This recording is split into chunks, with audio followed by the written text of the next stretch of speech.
Okay guys, till now we have completed the discovery of proton, neutron and electron. So now our next topic is different atomic models proposed by different scientists. Atomic model proposed by different scientists. So students, first topic is that Thomson's model of atom. J.J. Thomson's atomic model. Okay. So 1898 आप लोग पता होगा J.J. Thompson ने 1897 में electron discover किया था.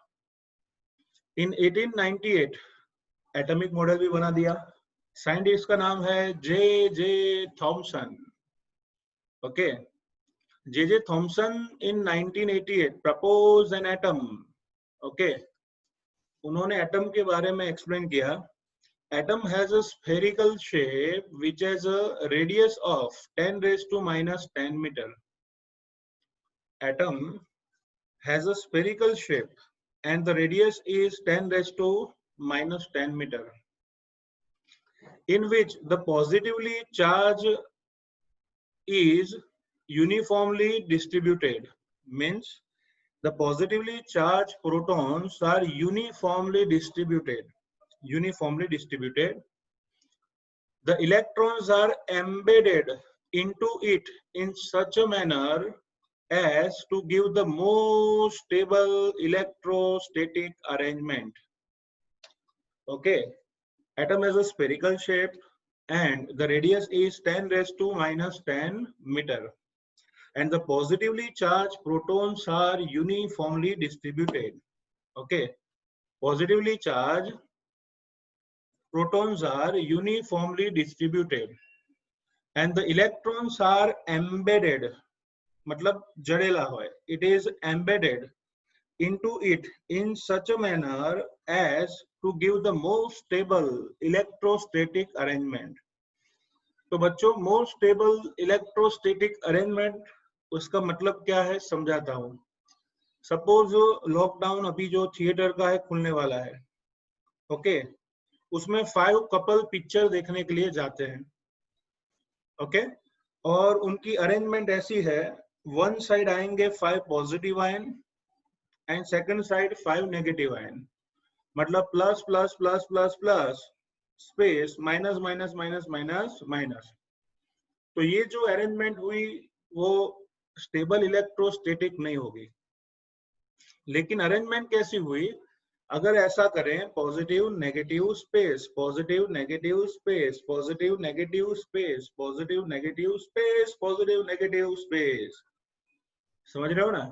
तो अगर ऐसी अरेंजमेंट होगी तो आप कह सकते हो कि it is a stable arrangement.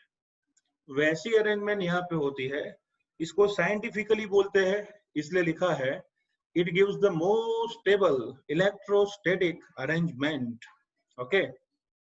तो ये चारों स्टेटमेंट आपको याद रखने हैं. The atom has a spherical shape and the radius is 10 raised to minus 10 meter. Okay, in which positively charged proton, that means positive charge, is uniformly distributed and electrons are embedded into it in such a manner as to give the most stable electrostatic arrangement. Scientist ने उसको name भी दिए थे. उन्होंने उस model को नाम दिया था प्लम पुडिंग, फिर कहा है राइजन पुडिंग और watermelon. Okay. Plum pudding, Ryzen pudding and watermelon. बच्चों, लंदन की ये फेवरेट चीज है जो सालों से, मतलब मैं बात कर रहा हूँ 1700 साल से, 1700 AD से लंदन में शुरुआत हुई थी प्लम पुडिंग बनाने की.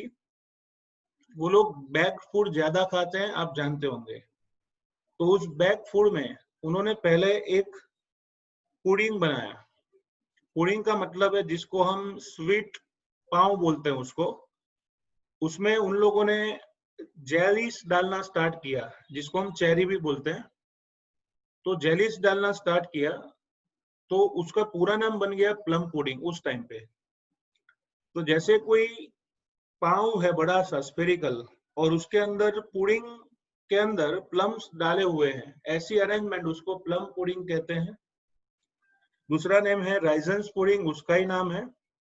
और वाटरमेलन देसी लैंग्वेज में, जैसे कोई वाटरमेलन है उसमें रेड कलर का प्रोटॉन का यूनिफॉर्मली पॉजिटिव चार्ज है और इसमें ब्लैक कलर के जो सीड्स होते हैं उनको हम कहेंगे प्लम। तो सेम अरेंजमेंट याद रखना मॉडल्स को, plum pudding, raisins pudding and watermelon. Okay, फिर आपको एक अच्छा सा सर्कल या स्फीयर ड्रॉ करना है, उसमें शेड बनाना है प्रोटॉन का और इलेक्ट्रॉन्स को डॉट करके शो करना है। ओके, अब जानते हो विजुअलाइज एज पुडिंग और watermelon of positive charge with plums or seeds embedded into it. Watermelon या उस पुडिंग दोनों का यूनिफॉर्मली डिस्ट्रीब्यूशन होता है, उसमें पॉजिटिव चार्ज का सीड या प्लम सोचा जाता है। ओके, तो इतना है J Thomson's atomic model. J Thomson's atomic model is useful to understand the electrical stability of atom. ये atomic model electrostatic stability explain कर सका था। An important feature of this model is that the mass of the atom is assumed to be uniformly distributed over the atom. इस principal का या इस atomic model का benefit ये था कि हम एटम की न्यूट्रलिटी एक्सप्लेन कर सके थे, लेकिन ये जो दूसरा कंसेप्ट था कि the mass of atom is uniformly distributed in the atom, वो थोड़ा प्रॉब्लमेटिक था। इसलिए लिखा है an important feature of this model is that the mass of atom is assumed to be uniformly distributed over the atom, although this model was able to explain the overall neutrality of the atom. इसका benefit था कि भाई neutrality explain कर सके थे, लेकिन इसका drawback ये था, उन्होंने कहा कि भाई mass of atom is uniformly distributed, that is wrong. Okay, और ये जो कंसेप्ट था mass is uniformly distributed, it was rejected by scientist because this principle can not explain some experimental results. कैसे, हम आगे बढ़ेंगे, but was not consistent with the results of later experiment. Okay, तो बेटा सबसे पहले एक काम करो, अच्छे से प्रिंसिपल लिख दो। In 1898, scientist J.J. Thomson has given first model of atom. Okay, atom is a spherical and the radius is 10 raised to minus 10 meter. According to this model, the positive charge means protons are uniformly distributed and electrons are embedded in it in such a way that the atom possesses maximum electrostatic stability. The model name was plum pudding, raisin pudding, watermelon. Take diagram. Okay, then explain that the atom is like a pudding or watermelon of positive charge and with plums or seeds embedded into it. The drawback of this principle was that the mass means proton is uniformly distributed. Okay, it is rejected by different scientists due to it cannot explain some experimental result. And the feature of this atomic model is that this model is able to explain the neutrality of the atom. तो इतना atomic model में लिखना है। इसके साथ साथ J Thomson की बुराई के साथ साथ उन्होंने कुछ अच्छा भी लिखा है। लिखा है कि 1906 में जे थॉमसन को नोबेल प्राइज दिया गया था। क्यों? Because his theoretical and experimental investigations on the conduction of electricity bye gases. Okay, उन्होंने गैस की इलेक्ट्रिकल कंडक्शन के बारे में थियोरेटिकल और एक्सपेरिमेंटल इन्वेस्टिगेशंस किए थे, उनके लिए उनको नोबेल प्राइज मिला था। जैसे आपके रूम में जो व्हाइट कलर की लाइट है, मैं बोल बोल के थक गया हूं कि वो लाइट आर्गन गैस की ट्यूब है। अगर जे थॉमसन ने एक्सप्लेन नहीं किया होता कि उसमें से इलेक्ट्रिकल कंडक्शन अच्छी तरह से होता है, तो आज शायद वो लाइट नहीं होती। ठीक है, so this is Nobel prize 1906 में मिला किसको? J Thomson. theoretical as well as experimental investigation on conduction of electricity by gases. So this is 2 marks, most IMP question, J. Thomson's atomic model. आपको पूछा जाए भैया फर्स्ट आइडिया ऑफ एटम किसने दिया? तो early Indians and Greek philosophers. First atomic principle किसने दिया? तो वो है जॉन डाल्टन। अगर आपको पूछा जाए कि फर्स्ट एटॉमिक मॉडल किसने दिया, तो याद रखो जे थॉमसन। लेकिन अगर आपको पूछा जाए कि फर्स्ट न्यूक्लियर मॉडल किसने दिया, तो आएगा रुथरफोर्ड। कौन आएगा? Rutherford. First nuclear model was given by scientist Rutherford. Okay, so हमारा नेक्स्ट क्वेश्चन है explain Rutherford's nuclear model of atom. कोई भी स्कूल का फर्स्ट एग्जाम का या फाइनल पेपर हो, उसमें इन दोनों में से कोई भी एक मॉडल जनरली पूछा जाता है। तो साइंटिस्ट की बात करते हैं Rutherford. Students, Rutherford was professor in college of science. उन्होंने एक्सपेरिमेंट के लिए 2 स्टूडेंट्स लिए थे उनके पास as assistant, Hans Geiger and Ernest Marsden. Okay, Hans Geiger and Ernest Marsden. So Rutherford and his 2 students named Hans Geiger and Ernest Marsden, they have bombarded very thin gold foil with alpha particle. उन्होंने alpha particle को थीन gold foil पर bombard किया था, incident किया था। तो पहले मैं आपको ये समझाऊंगा कि what is alpha particle. Okay, तो बच्चों वो लास्ट लेक्चर में भी पढ़ाया था कि ये सपोज हीलियम का न्यूक्लियस है। Okay, this is nucleus of helium और ये उसकी फर्स्ट ऑर्बिट है। फर्स्ट ऑर्बिट हीलियम के न्यूक्लियस की बात करें तो बच्चों उसमें 2 प्रोटॉन्स होते हैं, जिसको हम लिखेंगे 2p प्लस प्रोटॉन, और उसमें अंदर 2 न्यूट्रॉन्स होते हैं। So this is 2 neutron, charge is 0, and 2 electrons are moving around nucleus. 2 electron nucleus के इर्द गिर्द घूमते रहते हैं। ओके, तो ये हुआ हीलियम एटम। अगर मैं हीलियम एटम में से बाहर के दोनों इलेक्ट्रॉन रिमूव कर दूं, तो देखो जाएंगे धीरे धीरे, पहला गया दूसरा गया, तो बाहर के दोनों इलेक्ट्रॉन चले गए, तो बचा क्या? सिर्फ हीलियम का न्यूक्लियस। तो इस हीलियम न्यूक्लियस को अल्फा पार्टिकल कहते हैं। उसको सिंबॉलिक मेथड से लिखा जाएगा 2 atomic number of helium. Now symbol of helium that is He। Okay, so 2 He और ऊपर आएगा एटॉमिक मास, 2 न्यूट्रॉन, फिर 2 न्यूट्रॉन 2 प्रोटॉन, टोटल 4, और चार्ज भी लिखना होता है 2+। मतलब अल्फा पार्टिकल की जब भी बात हो तो याद रखो उसका चार्ज पॉजिटिव +2 होता है। Alpha particle is known as helium nucleus. तो देखो भाई आ गया अल्फा पार्टिकल। अब देखो अल्फा पार्टिकल जो है, जिसे हम हीलियम न्यूक्लियस कहते हैं, जिसको हम हीलियम न्यूक्लियस कहते हैं, उसे बॉम्बार्ड करना है गोल्ड फॉइल पर। ये जो फेमस एक्सपेरिमेंट है उसको बोला जाता है alpha particle scattering experiment. It is known as alpha particle scattering experiment. तो पहले मैं आपको समझाऊं व्हाट इज स्कैटरिंग। स्कैटरिंग का मतलब है, सपोज कोई स्कूल में जा रहा है और कुछ लोग होते हैं जो स्कूल में जाते हैं लेकिन जल्दी निकल जाते हैं।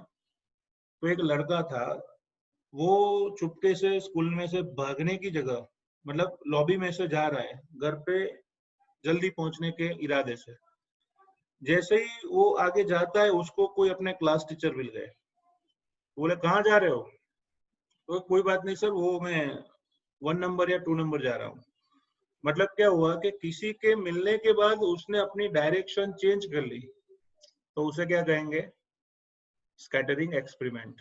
स्कैटरिंग का सिंपल डेफिनेशन है, लाइट के लिए यूज होता है when light is passing through any media, so when it collide with particle of media, its change its direction, it is known as scattering experiment। जब भी कोई लाइट या पार्टिकल मीडिया के पार्टिकल से कोलाइड होकर अपना डायरेक्शन चेंज करे, उसे स्कैटरिंग कहते हैं। जैसे आप गांव में जाओगे सातम आठम को, तो शायद गांव पे वो पुराना वाला छत वाला घर होगा, नળિયાનું ઘર હોય, એમાં બે નળિયા વચ્ચે થોડો હોલ રહી ગયો હોય, તો જેવી સનલાઇટ ઉપરથી પડશે, હવે હોલ નાનો છે પણ એ હોલમાંથી સનલાઇટ રૂમમાં આવે તો આખો ટ્રાયકોન બનાવશે। It is due to scattering of light by the dust particle. जैसे आप रूम में बैठे हो, रात की बात है, अंदर लाइट है, बाहर अंधेरा है, आप थोड़ा सा डोर ओपन करोगे तो पतली सी स्लिट बनेगी, उससे ट्राइकॉन शेप में लाइट स्कैटर होगी, तो उसे स्कैटरिंग कहते हैं। रात को अगर कोई व्हीकल जाता है तो उसकी हेडलाइट की साइज छोटी सी है, फिर भी वो पूरे रोड को लाइट में रखता है, that is also called scattering phenomena. जैसे सनराइज हो या सन सेट हो, ओके, तो उसमें आपको सन नहीं दिखता, फिर भी आप उसकी वजह से नीला आकाश देख सकते हो, it is due to scattering experiment. So वही एक्सपेरिमेंट साइंटिस्ट ने किया था, जिसका फेमस नेम है alpha particle scattering experiment. Experiment की अरेंजमेंट बच्चों कुछ ऐसी है। First of all, take source of alpha particle, okay. Source of alpha particle generally uranium से लिया जाता है। नॉलेज के लिए सिर्फ बता रहा हूं, यूरेनियम एटम, उसका 235 या फिर 238 एटॉमिक मास वाला isotope alpha particle rapidly move करता है, प्रोड्यूस करता है। तो take source of alpha particle like uranium and it is incident on the lead plate. यहाँ पे लेड की प्लेट होती है जिसमें एक छोटा सा होल होगा, और उस होल में से अल्फा पार्टिकल का बीम पास हो सके, ऐसा अरेंजमेंट कीजिए, okay. Behind the lead plate we are taking a gold foil which has thickness of 100 nanometer। 100 nanometre thickness की गोल्ड फॉइल लीजिए, ओके। और उसके पीछे जिंक सल्फाइड की फ्लोरोसेंट स्क्रीन या फॉस्फोरोसेंट स्क्रीन, या फिर मैंने बोला था पीपी, मतलब फोटोग्राफिक प्लेट लेना है। तो इन this type of curve you are taking fluorescent screen of zinc sulfide। ये अरेंजमेंट थी। तो एक्सपेरिमेंट का अरेंजमेंट आपको लिखना है। First of all, take source of alpha particle, it is pass through the lead plate hole, behind it take 100 nanometer diameter containing gold foil, thin layer of gold, and to observe the experimental result we are taking a zinc sulfide photographic plate, fluorescent screen, phosphorescent screen behind it, okay। So this is arrangement of alpha particle scattering experiment। अच्छा, कोई भी experiment करते होंगे आप, तो उसके पीछे आपका कुछ प्रिडिक्शन होता है, बराबर। तो ये तीनों का मतलब रुदरफोर्ड, फिर हैंस गाइगर एंड अर्नेस्ट मासडन, इन तीनों का कुछ न कुछ प्रिडिक्शन था। उनका प्रिडिक्शन क्या था वो मैं आपको बताता हूं। साइंटिस्ट ने, जे थॉमसन ने अभी अभी कहा कि mass of particle, mass of atom is uniformly distributed पूरे एटम का मास यूनिफॉर्मली डिस्ट्रीब्यूटेड है, तो फिर उनका कुछ प्रिडिक्शन ऐसा था कि अगर हम एनर्जेटिक अल्फा पार्टिकल को उसमें से पास करेंगे तो अल्फा पार्टिकल सपोज पास हो गए तो उनकी स्पीड स्लो हो जाएगी, पहला ऑप्शन। या फिर कुछ अल्फा पार्टिकल ऐसे होंगे कि बॉम्बार्डिंग की वजह से गोल्ड फॉइल से टकरा के उनके एंगल में डेविएशन देखने को मिलेगा। सो दो ही ऑप्शन उन्होंने सोचे थे, either the speed of alpha particle become slow और the particle changes its direction, उनकी डायरेक्शन चेंज होगी। Okay, so this is prediction of result for alpha particle scattering experiment by Rutherford nuclear model. तो ये जो prediction था उससे totally opposite result मिला है। कैसे, मैं आपको समझाता हूँ। देखो, the result of scattering experiment were quite unexpected. According to Thomson model of atom, the mass of each gold atom in the foil should have been spread evenly over the entire atom. Uniformly distribution होना चाहिए. An alpha particle had enough energy to pass directly through such a uniform distribution of mass. Alpha भी शक्तिशाली है.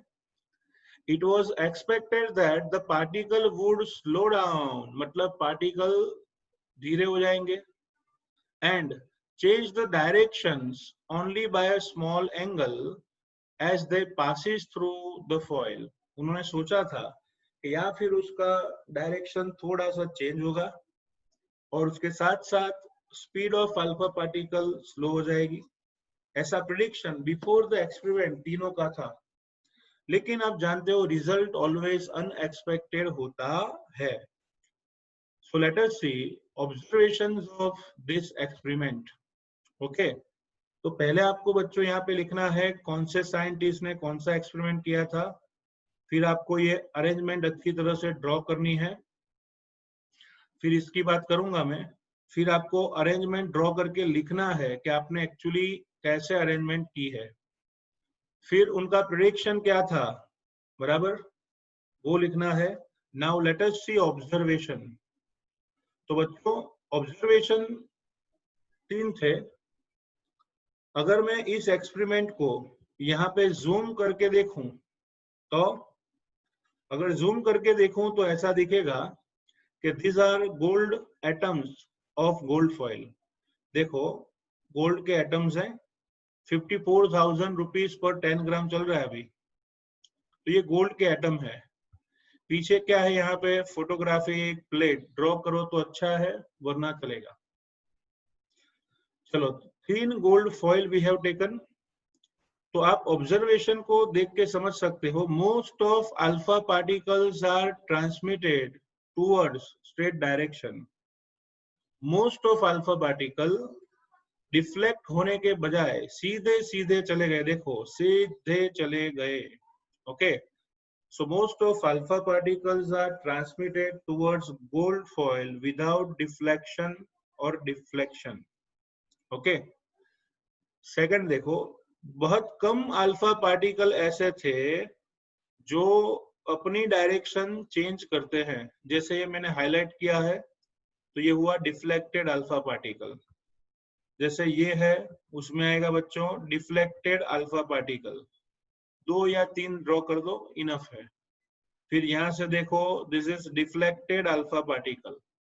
तो second observation से very less alpha particle are deflected, बहुत कम alpha particles का डिफ्लेक्शन हुआ। इतना ही नहीं, very very less alpha particles are bounce back to 180 degree. बहुत कम अल्फा पार्टिकल है वो सीधा कोलाइड होके वापिस आ गए, बहुत कम। तो 3 ऑब्जर्वेशन इस डायग्राम से आपको समझने हैं। पहला ऑब्जर्वेशन है most of alpha particle are transmitted without deflection. Second है some of alpha particles are deflected with very small angle. And third one, very less alpha particles are bounced back to 180 degree।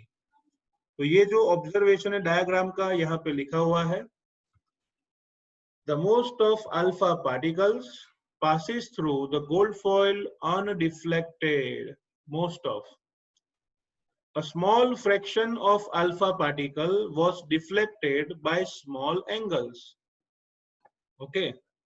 A small fraction of alpha particle was deflected by small angles. And finally, a very few alpha particle, मतलब 20,000 में से सिर्फ एक bounce back, that is were deflected by 180 degree. बराबर, बहुत कम alpha particle collide होके वापिस उसी डायरेक्शन में चले गए। तो ये था बच्चों उनका ऑब्जर्वेशन। यहाँ पे हर एक वर्ड का इंपॉर्टेंस है। देखो, most of alpha, a small fraction of alpha and very few alpha. Okay, तो ये वर्ड्स बहुत इंपॉर्टेंट है, गायब नहीं होने चाहिए। तो this is observation of alpha scattering experiment. ठीक है, चलो ऑब्जर्वेशन तो हमने लिख लिया, लेकिन उसके साथ साथ कंक्लूजन भी लिखना पड़ेगा। बराबर, रिजल्ट आ गया लेकिन उस पर से एनालिसिस तो करेंगे ना। तो तीनों साइंटिस्ट ने ऐसा एनालिसिस किया। पहला ऑब्जर्वेशन था, most of alpha particles pass through the gold foil without deflection. तो लिखा है conclusion, most of the space in atom is empty.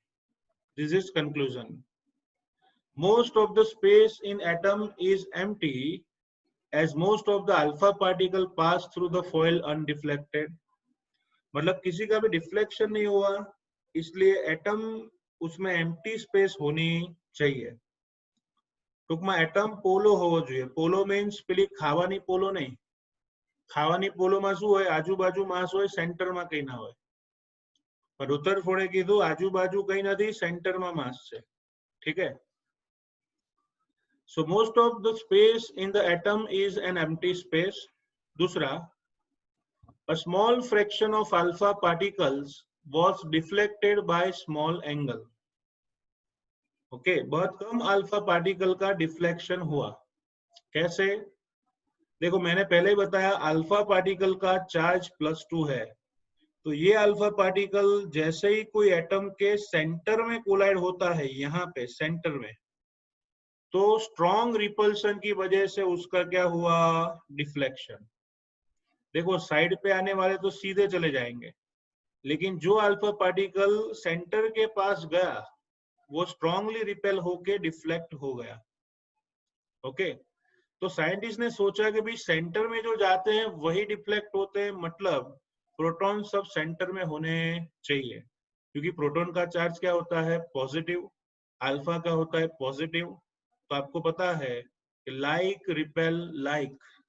Okay, इसलिए लिखा है a few positively charge alpha particles were deflected. The deflection must be due to enormous repulsive force.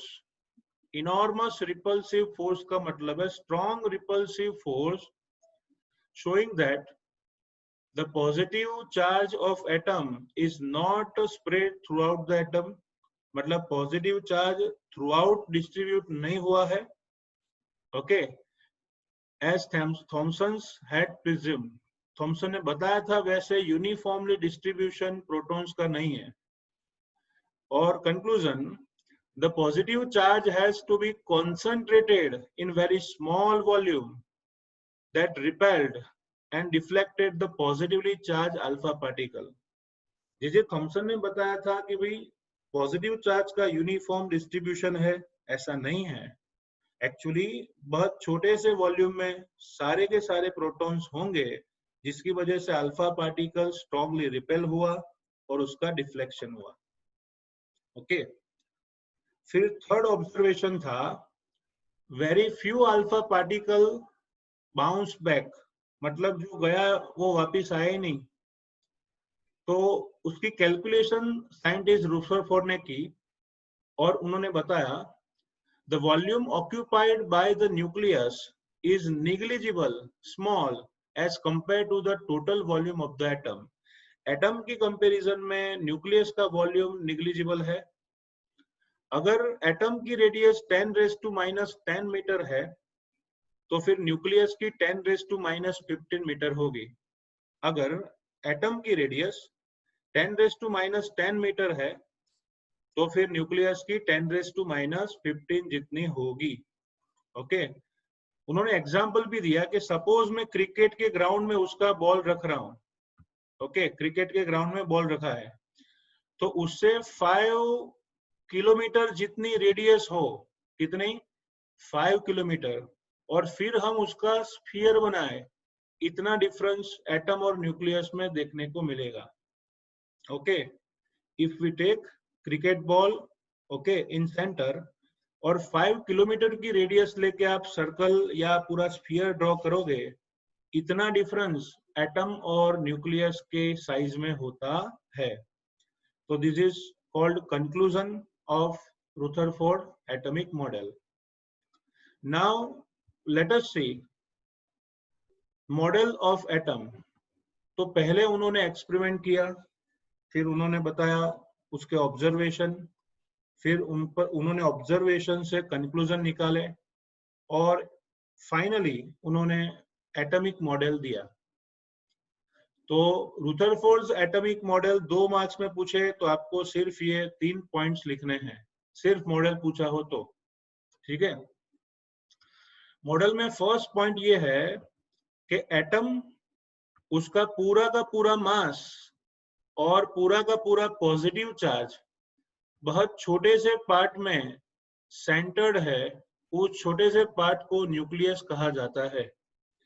The total positive charge and total mass of atom is centered in very small region and that region is known as nucleus. तो पहला model का पहला step है nucleus की definition दी। फिर से एक बार, the positive charge of atom and the most of mass of the atom is centered or concentrated in extremely small region and that very small region is known as nucleus. Second one, the nucleus is surrounded by electron. Nucleus के इर्द गिर्द electron continuous motion में होते हैं। Electrons are in continuous motion around the nucleus. तो जिस path पर electron की मोशन होती है उसे ऑर्बिट कहा जाता है। क्या कहा जाएगा? Orbit. The nucleus is surrounded by electrons that move around the nucleus with a very high speed in circular path. It is known as nucleus. So this circular path is known as nucleus. Thus Rutherford's model of atom resemble to the solar system. इस model को solar system के साथ compare किया गया। जैसे solar system में centre में सन होता है, ओके, SUN, और उसके इर्द गिर्द सब प्लैनेट्स जैसे मूव करते हैं, वैसे एटम में इलेक्ट्रॉन न्यूक्लियस के आसपास मोशन में रहता है। तो पहले डेफिनेशन दी न्यूक्लियस की, फिर ऑर्बिट की, फिर कंपैरिजन की सोलर सिस्टम के साथ, ओके, एंड फाइनली ऐसा क्यों?